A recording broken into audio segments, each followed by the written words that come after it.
한 분만 더 봐서. 네, 박영수 의원님. 너무 잘 들었습니다. 제가 우리 당에서도 베네수엘라 리포트를 보면서 굉장히 공감을 하는데 우리는 베네수엘라보다 훨씬 더 상황이 더 나쁘다고 생각을 합니다. 지금 이게 이리버시블 하게 되는데 뒤집지 않으면 베네수엘라는 사실 땅이 넓고 석유도 있고 북한이 없잖아요. 그렇기 때문에 어느 정권이 뭐 기적이 일어나서 바뀐다면은 금방 회복이 될 수도 있는데 우리는 핵을 이고 있는 북한이 머리꼭대기 있고 기름이 한 방울도 안 나고 그리고 또 그 땅이 넓고 걔네는 땅이 넓고 우리 땅이 좁고 베네수엘라에도 도망갈 이웃 국가가 있잖아요. 우리는 도망갈 데가 없잖아요. 예?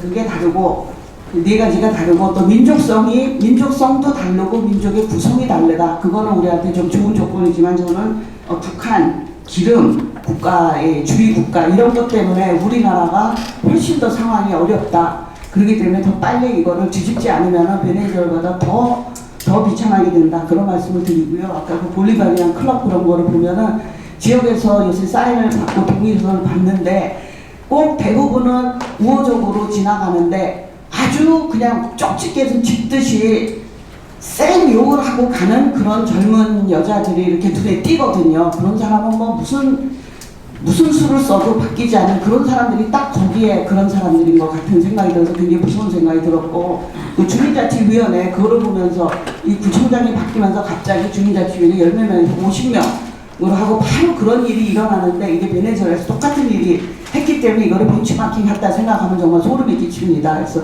그거는 구청장이 임명을 하기 때문에 어떻게 할 도리가 없고 구청에서 조례로 하기 때문에 지금 아무 속수무책으로 당하고 있는 거 말씀드립니다. 네, 이상입니다. 권성정 의원님까지 말씀 예, 강사님 잘 들었습니다.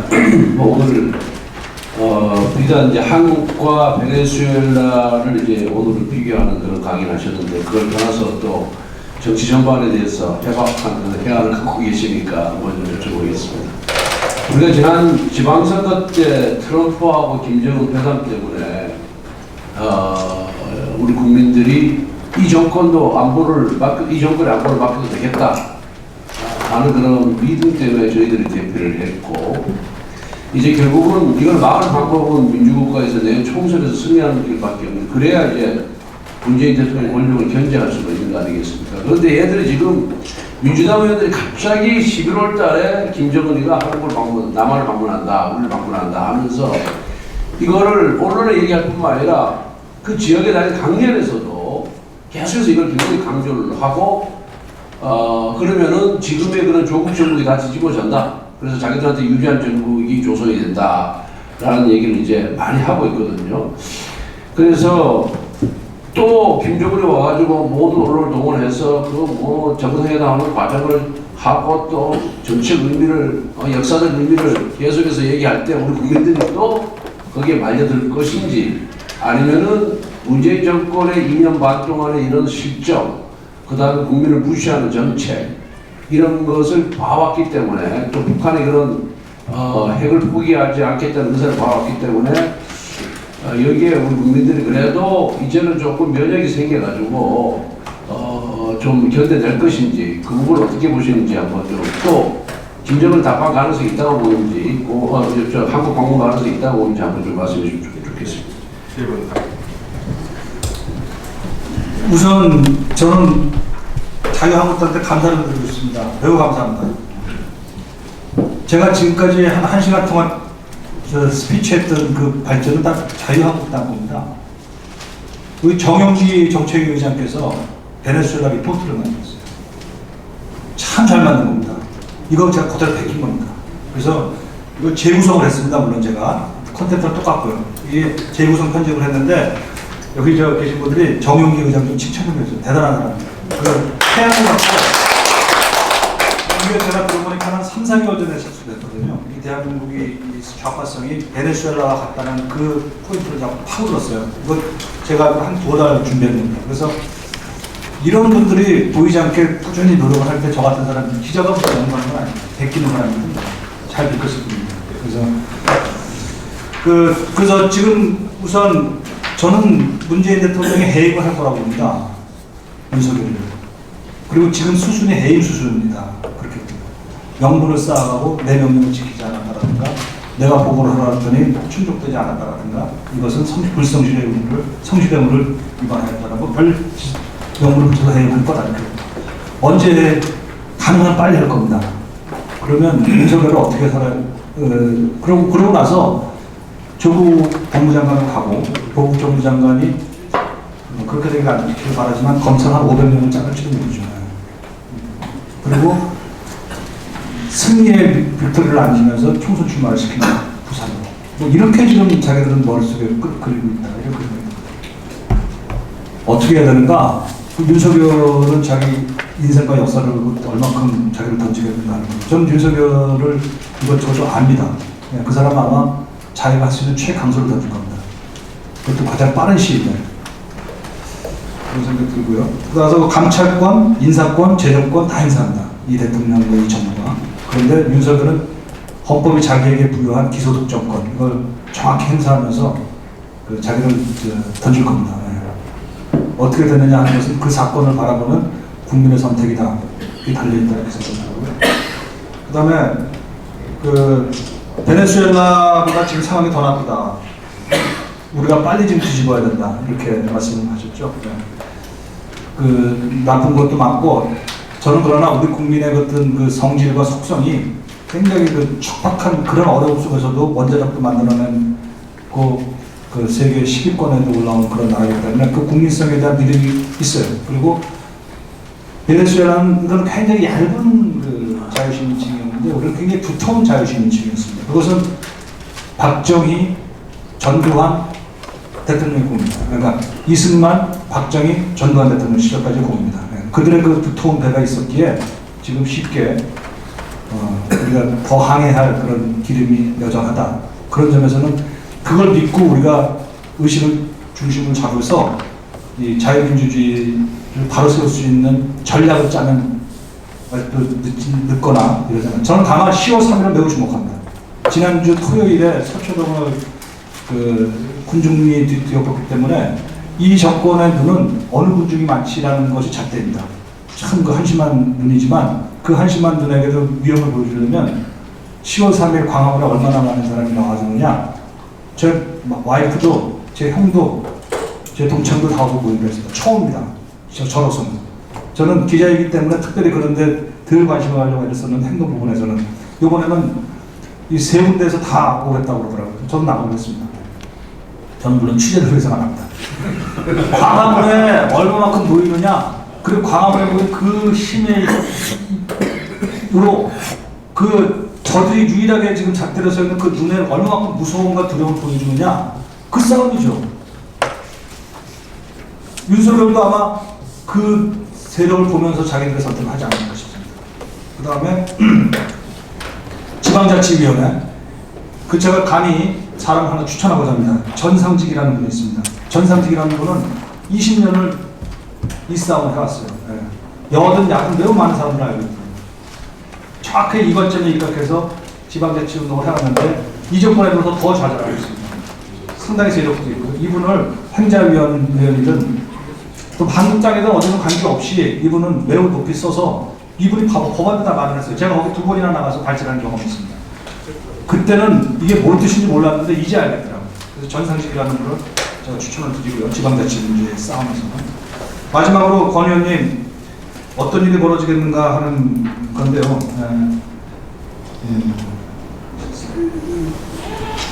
당장을 보면 조국의 동원 군주, 그리고 여당 의원들이 사방팔방 다니면서 김정은이 11월에 온다. 아니면 그만이죠. 그 사람들은 입만 열면 거짓말 대체로 그렇지 않습니까? 얼마나 많은 경우에 온다고 했다 않았습니까? 작년 12월 말에도 문재인 대통령이 올 연중에 김정은이 올 수 있다고 해놓고 대통령 헛바지를 했어요. 그 보이스 오브 아메리카에서도 그거를 기사를 쓰기도 했습니다. 대통령이 온다고 했다 안 했다. 이제 그게 아무렇지도 않을 정도로 거짓말이 익숙한 사람들 아닙니까? 그냥 선거 전략으로 그냥 튀어나온다고 하는 소리라고 생각합니다. 오긴 모릅니까? 그냥 4월까지 계속 거짓말 하는 거죠. 왜냐? 그거는 누구 말대로 거짓말 한 게 아니라 약속을 안 지켰을 뿐입니까? 그들은 말을 참 희한하게 하죠. 자기들은 거짓말하지 않았대. 약속을 안 지켰을 뿐이에요. 그런 거예요. 이 인간들의 특성이라는 것이 대놓고 거짓말해놓고 약속이 안 지켜졌을 뿐이다. 약속이 안 지켜졌을 뿐이래. 수동태야. 그래서 저는 뭐 놈들이 김정은이 온다 하는 거는 별 신경 안 써도 된다 이런 생각이 순 거짓말이기 때문에. 그 다음에 진짜 어떻게 오겠는가 하는 거는 매우 면밀하게 살펴봐야 되는데 이거는 굉장히 독특한 면일지 모르지만 김정은이가 스스로의 판단으로 한국에 올 수 있는 건 전혀 없습니다. 다만 트럼프가 문재인을 도와주기 위해서 김정은에게 우리 한번 서울 한번 가볼까? 그리고 문재인한테는 50조 받아내는 거지. 국방비를 준비해가지고. 이런 거래는 가능하게 보는 거예요. 이 시스템과 관계없이 제가 트럼프라면 감정이입을 생각해보면 야 이거 문통한테 내가 한 50조 받아먹고 트럼프한테 나머지 20조 나눠주고 또 김정은한테 20조 주고 어때서 그리고 서울이나 부산에서 한번 만나줄까? 그러면 양쪽 다 돈 생기는 거 좋잖아. 요건 좀 가능할까요? 그렇죠. 저는 그 생각을 하고 있어요. 뭐 다른 뭐 전문가들이라고 해서 죄송한 말씀인데 떠드는 거 다 막 귀에 안 들어옵니다. 다 거짓말이라고 봅니다. 안 와요. 그 다음에 저는 결국은 아까 대한민국의 이름으로 참 마지막 선거라 할지도 두려움도 있지만 그 자유시민이 이긴다고 봅니다. 제 꿈에서 그렇게 나타났어요. 하나님이 이긴다고. 그리고 이럴 때일수록 꿈과 비전과 우리가 살아왔던 경험과 인생을 생각해보면서 이건 누구한테 맡길 것도 없다. 아까 누구 말씀하셨죠. 이제 믿을 게 없어요. 옛날에는요, 87년에 기억하시겠지만 미국이 들어왔어요. 전두환 대통령한테 그 군사 경찰 투입하지 말고 군사 개입하지 말라고 그랬지 않았습니까? 이제 그렇지 않아요. 트럼프는 관심 없어요. 그런데 우리밖에 없어요. 야, 그래서 정말 외롭구나 하는 생각이 많이 듭니다. 미국도 믿을 수 없고요. 소련 놈한테 속지 말고요. 중국 놈은 뭐 더할 것도 없고 북한 새끼들은 거지 새끼들이고 일본은 우리가 스스로 100km 차버렸고 이제 우리가 믿고 우리밖에 없다. 진정한 자유시민이라면 여러분들이나 나나 이때 가서 70년을 살아왔던 역사의 후인들이라면 이제 자기 목숨 내버려야 됩니다. 잘 살아왔지 않습니까? 잘 살아왔지 않습니까? 잘 살아왔으면 잘 죽을 수 있는 거예요. 많은 말씀 나눴지만 시간이 다 되었기 때문에 김무성 대표님의 마무리 말씀 듣고 오늘 산행하겠습니다. 우리 전영기 칼럼니스트는 제가 과거에 민주투쟁 할 때 그 현장에서 같이 취재 열심히 따로 주면서 같이 했던 동지 같은 그런 사이이라고 오늘 좋은 말씀 많이 들었습니다.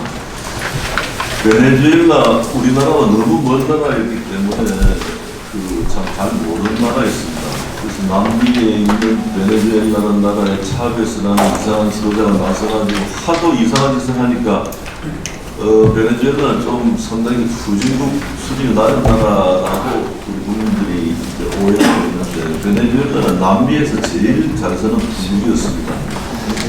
그런 나라를 지도자가 잘못 만나가지고 현재 남미에서 20년 만에 완전히 나라가 망해서 살인율이 세계 최고고 국민들이 엄청난 고통을 당하고 300만 명의 지식인들이 탈출해서 그런 이 저항마저도 제대로 힘을 발휘하지 못하는 그런 나라가 말하자면 망한 나라가 되어버렸습니다. 지금 우리나라도 눈에 안 보이게 많은 사람들이 외국으로 나가고 있다는 이 현실이 정말 참 기가 막힌 일입니다. 아까 보리바리안이 큰 힘을 발휘했는데 이게 어떻게 우리나라 민노총 미리 조직된 민노총과 정교조와 똑같은 성격이라고 볼 수 있다고 저는 생각이 됩니다. 이 모든 것이 국가의 흥망성쇠는 시민의식이 살아있으면 그걸 막을 수 있는데 과연 과거 우리가 민족투쟁으로 우리나라 민족을 일으켰던 80년대 6월 항쟁 때만한 이 저항 의식이 아직 살아있는지 하는 것이 이제 10월 3일날 증명이 되겠습니다만 참 걱정이 됩니다. 이 권력자의 오기, 오판, 그리고 자기 확실에 찬 이 여러 가지 잘못된 결정, 이것이 한 나라의 역사를 그르치게 됩니다. 이게 바로 제왕적 권력 구조입니다. 이것을 개헌으로 이제 바꿔야 되는데 제가 이 일화를 하나 말씀드리겠습니다. 이 권력자 현재는 문재인인데 문재인의 오판 그리고 무식함 그리고 아무 말도 안 듣는 그런 자기 확신에 찬 동포지 이것이 우리나라를 지금 굉장히 어렵고 분열을 이루어 지금 몰고 가고 있습니다. 아까 제가 내전이라는 말씀 드렸습니다만 검찰청 앞에서 돌을 가운데 두고 양쪽으로 갈려가지고 수만 명이 모이는 거 이것이 내전 상황 아닙니까? 이것을 문재인이가 조장하고 있는 것입니다, 여러분.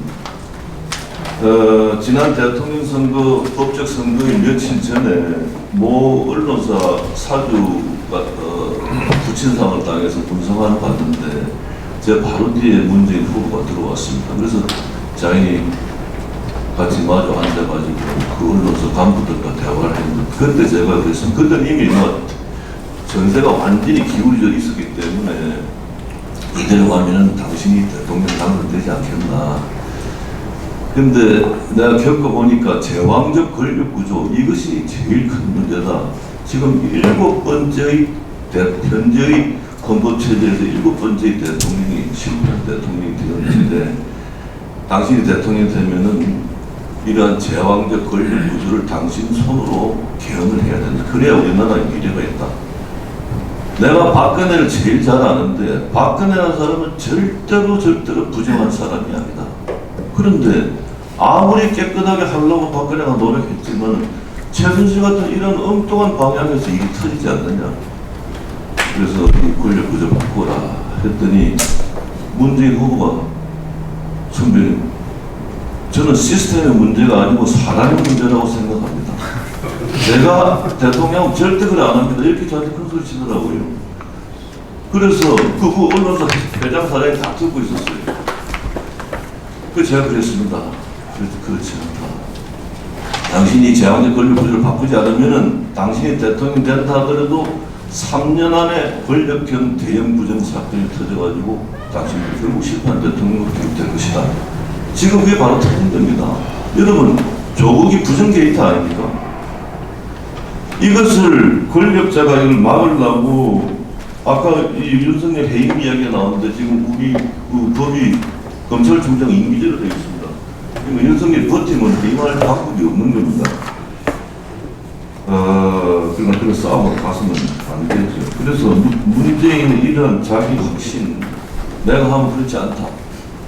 아니 지금 실업률이 사상 최고인데 국가 예산으로 국민 여러분 내시는 세금으로 그 60세 이상 노인들한테 그 생계형 아르바이트 지원해줘. 그걸 일자리로 만들어가지고 그 고용률이 높다고 국민들에게 속이는 사람이 바로 이 나라 대통령입니다, 여러분.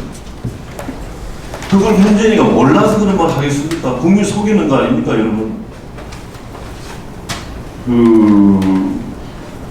지난 9월달 통계인가 무려 6만 9천 개 일자리가 줄었습니다.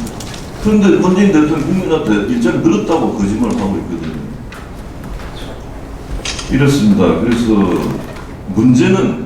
문제는 조국 사태의 본질은 문재인이다. 문제는 문재인인데 또 문제가 하나 더 있습니다. 이건 바로 자유한국당입니다. 지금 광화문에 사람들 모여가지고 문재인 잘못됐다, 조국이 뭐 사퇴시키라, 이거 국민들 다 알고 있습니다. 알고 있는데 그렇게 해서 이 정권에 마음이 떠난 국민들이 갈 데가 없어요. 우파한테 가야 되는데 분열된 우파에게 가기 싫어가지고 중간에 이제 고민하고 있는 게 우리 대한민국 국민들 아닙니까? 욕심 높은 국민들. 그래서 분열된 우파가 통합을 해가지고 내년 4월에 이겨야지 무슨 방법이 있겠습니까? 근데 우파 통합을 해야 되는데 이것이 지금 중간에 중단된 것이 조국 블랙홀. 그것보다 더 중요한 것은 국회 정개특위에서 우리 당의 무능으로 선거법 개정안이 통과돼 버렸어요. 패스트 트랙을 타버렸습니다.